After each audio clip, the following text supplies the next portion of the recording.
Corona के कहर से पूरी दुनिया सहम सी गई है।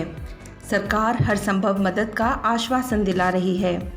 ग्रामीण इलाकों से लेकर शहर कस्बे तक सरकारी मशीनरी गरीब, बेसहारा, मजबूर लोगों की मदद के लिए काम कर रही है और इस काम की बाकायदा शासन स्तर से लगातार मॉनिटरिंग भी की जा रही है। लेकिन उत्तराखंड का एक गांव इन तमाम दावों और वादों से कोसों दूर है।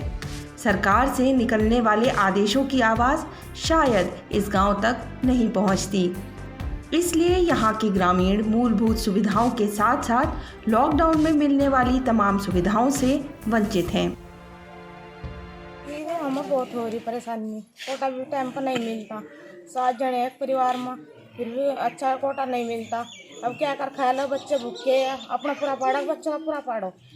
और हमें जो सरकार दे रही है वो हमें नहीं मिलता है। हमारा गांव जंगलात का हो और प्रधान हमारा रेंजर है, हमारा प्रधान और कोई नहीं है और हमें कुछ नहीं मिल रहा। अब भी जो राशन इस पर राशन कार्ड पर जो मिल रहा उसमें भी हमें पहले 7 धड़ी मिला था, अब हमें 3 धड़ी मिल रहा। अब हमारा कोई वो रोल नहीं है, वो भी पैसों से मिल रहा।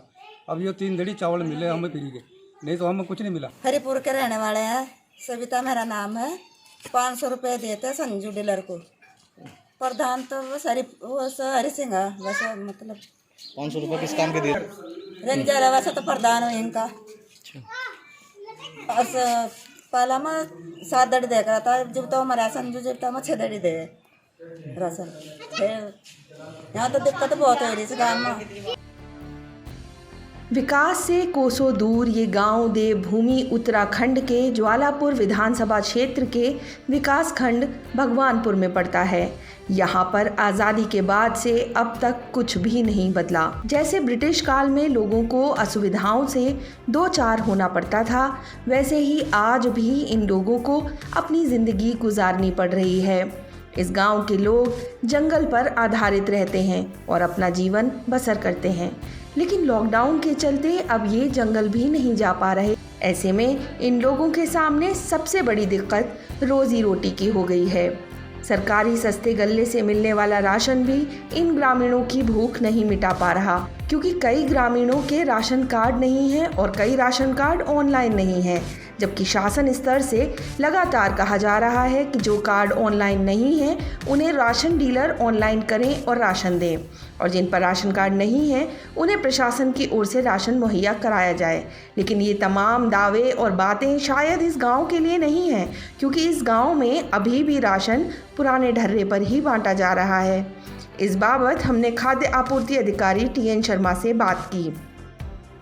हमें जो राशन दिया है कि जिनके कार्ड ऑनलाइन है, जितने आधार लगे हुए आधार बेस पे सरकार ने राशन दिया है, उन 5 किलो प्रति व्यक्ति के हिसाब से, तो उन्हीं को फिलहाल उन्हीं की व्यवस्था की जा रही है जिनके आधार लगे हुए हैं, कार्ड बने हुए हैं। और जिनके कार्ड नहीं बने हुए हैं उनकी भी हम व्यवस्था कराने जा रहे हैं। उनकी हम फिगर मंगा रहे हैं, किस गाँव में कितने परिवार ऐसे जिनके राशन कार्ड नहीं बने, उनको सरकार की ओर से जब भी हमें खाद्यान्न प्राप्त हो जाएगा हम खाद्यान्न उपलब्ध करा दें। जिनके कार्ड अपग्रेड हो गए वो तो ठीक है, क्योंकि अब हमारे 12 डिजिट का नंबर आता है राशन कार्ड में ना, तो अब जो अपग्रेड हो गए वो तो चल रहे हैं, जो अपग्रेड नहीं है उनके लिए भी सरकार राशन देगी।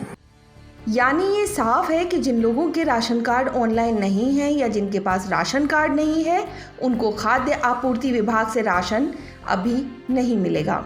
आपको बता दें कि इस गांव के ग्रामवासियों के मुताबिक अब से 90 वर्ष पहले राजाजी नेशनल पार्क के बीच जंगल में जब पौधारोपण का कार्य शुरू हुआ था, तब अनेक परिवार के लोगों को पार्क के अधिकारियों ने ज़मीन देकर यहाँ बसाया था। उस वक्त रोजी रोटी के लिए ये लोग जी जान से पौधे लगाते थे। पौधे तो बड़े होकर दरख्तों में तब्दील हो गए, लेकिन आज़ादी के 70 वर्ष बीतने के बाद भी इस गांव में रह रहे लोगों का भाग्य नहीं बदला। आज भी ये गांव मूलभूत सुविधाओं से वंचित है। गांव में न्याय पंचायत के चुनाव नहीं होते, इसलिए ये निकाय क्षेत्र से भी बाहर है। हाँ, लेकिन विधानसभा और लोकसभा चुनाव में इन ग्रामीणों को वोट डालने का अधिकार ज़रूर मिला हुआ है। यही कारण है कि निकायों से दूर ये गांव वन विभाग के अधीन ही गुजर बसर करता है। इसलिए इस गांव के लोग वन अधिकारी को ही अपना प्रधान मानते हैं। Bureau report, news studio, Bhagwanpur.